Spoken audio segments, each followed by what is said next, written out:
बिस्मिल्लाहिर्रहमानिर्रहीम अस्सलाम वालेकुम। आज की वीडियो में बहुत आसान काम आपके साथ शेयर करूंगी। अगर आपको इंग्लिश टू उर्दू ट्रांसलेशन करनी आती है, लिखे हुए टेक्स्ट की लैंग्वेज बदलनी आती है, तो आपके लिए ये काम बहुत आसान होने वाला है। आप ये काम आसानी से कर सकते हैं। इसके अलावा अगर आपको गूगल ट्रांसलेशन का इस्तेमाल करना आता है, तो ये सबसे अच्छी बात है। बहुत से लोगों को ये काम आता होगा, लेकिन उन्होंने इसको कभी प्रैक्टिकल नहीं किया, इसलिए उनको ये मुश्किल लगता है। लेकिन आज की वीडियो में मैं आपको ये सारा काम step by step her cheese practical करके दिखाऊंगी। इसके अलावा ये बताती चलूँ कि ये वीडियो एजुकेशनल पर्पज़ के लिए है। 100% अर्निंग की गारंटी नहीं दी जाती, क्योंकि हर प्लेटफॉर्म पर हर इंसान के लिए काम डिफरेंट होता है। तो अगर आप ये काम करना चाहते हैं या इसके अलावा कोई और आप ऑनलाइन काम करना चाहते हैं, तो सबसे पहले आपने अपनी रिसर्च लाजमी कर लेनी है। रिसर्च करने के बाद दैन आपने अपना काम स्टार्ट करना है।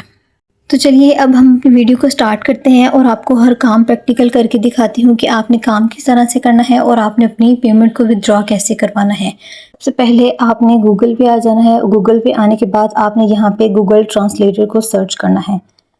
इस तरह से आपके सामने इसका पेज आ जाएगा। यहाँ पे आप कोई भी टेक्स्ट जो पैराग्राफ की फॉर्म में हो उसको आपने यहाँ पे पेस्ट कर लेना है। पेस्ट करेंगे तो आप यहाँ पे देखेंगे कि नीचे आपके पास काफ़ी ज़्यादा इसकी ट्रांसलेशन आ जाएगी। अब आपके पास इंग्लिश का बटन है, इसके ऊपर क्लिक करेंगे तो यहाँ पे काफ़ी ज़्यादा डिफरेंट लैंग्वेज आपको मिल जाती हैं। आप किसी में भी चाहे तो अपने टेक्स्ट को इसमें ट्रांसलेट कर सकते हैं। जैसे मैं यहाँ पे ट्रांसलेट करती हूँ, मेरी इंग्लिश टू इंग्लिश है, तो यहाँ पे आप देख सकते हैं। इसको मैं थोड़ा सा स्क्रॉल डाउन करती हूँ, इंग्लिश टू इंग्लिश इसकी ट्रांसलेशन आएगी। फिर इंग्लिश के बटन के ऊपर क्लिक करते हैं तो इसको मैं अगर उर्दू के ऊपर क्लिक करती हूँ तो इंग्लिश टू उर्दू ही यहाँ पे ट्रांसलेट हो जाएगी। इस तरह से हमारे पास जो भी टेक्स्ट होगा पैराग्राफ की फॉर्म में उसको हम चेंज कर सकते हैं ट्रांसलेशन में। आप चाहें तो किसी और ज़ुबान में भी इसको ट्रांसलेट कर सकते हैं। जैसे मैं चाइनीज़ में इसको आपको करके दिखाती हूँ, तो ये देखिए यहाँ से पहले अरबिक में चेंज होगा, फिर मैं आपको चाइनीज़ में करके दिखाती हूँ। तो यहाँ से आपने अपनी लैंग्वेज को सिलेक्ट कर लेना है जो चाइनीज़ की होगी, सी सेक्शन में वो आएगी। तो यहाँ से आपकी लैंग्वेज जो है वो चाइनीज़ में चेंज हो जाएगी। इस तरह से आप अपने टेक्स्ट को किसी भी ज़ुबान में किसी भी लैंग्वेज में ट्रांसलेट कर सकते हैं। ट्रांसलेट करने के बाद आपके पास ये सारा टेक्स्ट है। आप चाहें तो आप इसको अपने नोटपैड के अंदर भी सेव कर सकते हैं, नहीं तो आप इसको ऐसे ही छोड़ दें। अब आपने क्या करना है, आपने चले जाना है अगेन गूगल पे और यहाँ पे आपने जिंगो सर्च करना है। उसका ये पेज आपके सामने आ जाएगा। बिकम आ ट्रांसलेटर के ऊपर आपने इसको सर्च कर लेना है। इसके ऊपर सर्च करते ही हमारे पास नया पेज आ जाएगा। यहाँ पे आप चाहें तो इसको गूगल के साथ भी अपना अकाउंट बना सकते हैं। आप यहाँ पे फ्रेश अकाउंट भी बना सकते हैं अपना ईमेल का एड्रेस देकर। न्यू अकाउंट के लिए आप यहाँ पे अपना ईमेल एड्रेस और पासवर्ड दे के आप उनकी टर्म्स कंडीशंस को टिक कर देना है और फिर आप यहाँ पे अपना न्यू अकाउंट बना सकते हैं। उसके बाद आपने क्या करना है, आपने ये पेज आ जाएगा आपके पास। आपने अपनी ईमेल की वेरिफिकेशन कर लेनी है और यहाँ पे आपने एक्टिवेट अकाउंट को क्लिक करना है, तो ये पेज आपके सामने आ जाएगा। अब यहाँ पे आपने अपना फर्स्ट नेम, अपना लास्ट नेम, अपने एड्रेस की सारी डिटेल्स देनी है, उसका टाउन, सिटी, स्टेट और पोस्टल कोड वगैरह, ये सारा कुछ आपने यहाँ पे फिल करके फिर अपने नेक्स्ट पेज पे जाना है। उसके बाद पाकिस्तान कंट्री सेलेक्ट करना है, टाइम जोन आ जाएगा। यहाँ पे वो पूछें कि आप यूएस से हैं, तो आपने नो के ऊपर क्लिक कर देना है और उसके नीचे जो ऑप्शन है उसके ऊपर भी आपने नो के ऊपर क्लिक कर देना है। फिर यहाँ पे बारी आ जाती है टाइम जोन की। टाइम जोन आपने कौन सा सिलेक्ट करना है, ये छोटा सा एरो आपको नज़र आ रहा है, एरो के ऊपर आपने क्लिक करना है। ये दो ऑप्शंस को आपने नो के ऊपर क्लिक करना है।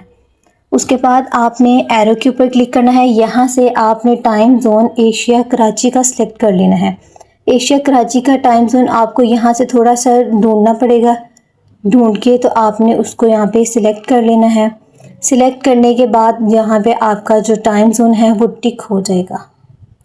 इस तरह से जैसे मैं स्क्रॉल डाउन कर रही हूँ, स्क्रॉल अप कर रही हूँ, आप यहाँ से देख के अपना टाइम जोन अपने हिसाब से सिलेक्ट कर सकते हैं। उसके बाद आपके पास नया पेज आ जाएगा। यहाँ पे आप देख सकते हैं योर ट्रांसलेशन एक्सपीरियंस, कि आपने यहाँ पे अपना ट्रांसलेशन का एक्सपीरियंस बताना है। अगर तो आपके पास एक्सपीरियंस है तो वेल एंड गुड, अगर नहीं है तो आपने यहाँ पे आई एम न्यू ट्रांसलेटर के ऊपर क्लिक कर देना है। न्यू ट्रांसलेटर के ऊपर क्लिक करने के बाद नीचे आपके पास सेकंड ऑप्शन आ जाएगा प्रेफर ट्रांसलेशन टॉपिक्स। यहाँ पे कुछ टॉपिक आपने सिलेक्ट करने हैं यहाँ पे आप वो टॉपिक सिलेक्ट करेंगे, इसके अकॉर्डिंग आपका यहाँ पे टेस्ट लिया जाएगा, जो भी टॉपिक आप यहाँ पे सिलेक्ट करेंगे। फॉर एग्ज़ाम्पल अगर आपके पास किसी चीज़ में इतनी महारत है तो आप यहाँ से वो ढूंढ के उसको सिलेक्ट कर सकते हैं, नहीं तो आप यहाँ से कोई भी अच्छे से 2-3 टॉपिक को आप सिलेक्ट कर लें ताकि आपका टेस्ट ईजीली हो जाए। उसके बाद हम थोड़ा सा नीचे आते हैं तो फील्ड्स ऑफ स्टडी है। फील्ड्स ऑफ स्टडी में भी कि आप किस फील्ड में स्टडी कर रहे हैं, आपने वो वाली सारी डिटेल्स यहाँ पे देनी है। अगर कोई आपकी स्पेसिफिक है तो आप यहाँ पे दे लें, अगर नहीं है तो आप उसको छोड़ दें। अब सारे ऑप्शंस को सिलेक्ट करने के बाद आपने कंटिन्यू के ऊपर क्लिक कर देना है और आपके पास नया पेज आ जाएगा। ये जो मेन पेज है ये आपके पास आ जाएगा। यहाँ पे आपने मेन काम करना है। यहाँ पे आपको लैंग्वेज सेलेक्ट करनी पड़ेगी और टेस्ट की कुछ यहाँ पे इंस्ट्रक्शंस होंगी।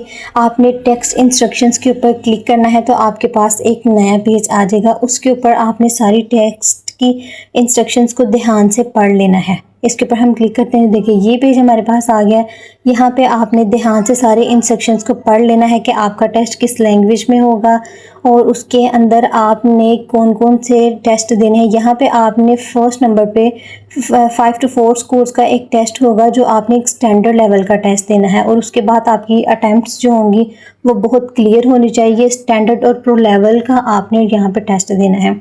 यहाँ पे एट लीस्ट आपके पास 5 क्वेश्चंस होंगे जिनमें से 4 आपने अच्छे स्कोर में पास करना है और आपका टेस्ट हाई नंबर्स का होना चाहिए। फिर जाके आपका टेस्ट यहाँ पे वेरीफाई होगा ये और उसके बाद आपका टेस्ट यहाँ पे कंडक्ट किया जाएगा।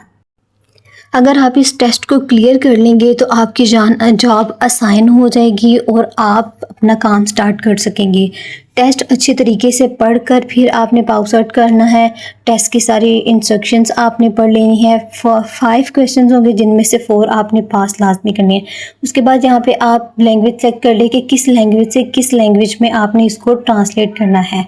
ये सारी चीज़ें करने के बाद आपने जो करेक्टली टेस्ट पास करना है उसके बाद आपके पास जॉब्स आना शुरू हो जाएंगी। यहाँ आपको ट्रांसलेटर की जॉब्स मिल जाएंगी। ऊपर एक जॉब का ऑप्शन मिल जाएगा, वहाँ पे आपको जॉब्स मिल जाएंगी। कुछ प्रोजेक्ट्स आपको नज़र आएंगे। आपने ट्रांसलेट का काम करके उनको सबमिट करवा देना है और टेस्ट पास होने के बाद यहाँ पे आपको एक नोटिफिकेशन मिलेगा।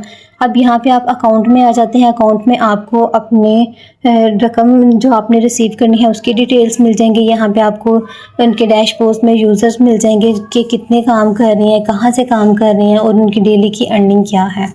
ये सारी डिटेल्स आपको यहाँ से मिल जाएंगी। होपफुली कि आपको वीडियो अच्छी लगी है तो चैनल को सब्सक्राइब करना मत भूलिएगा। मिलते हैं नेक्स्ट वीडियो में। अपनी दुआओं में याद रखिएगा। अल्लाह हाफिज़।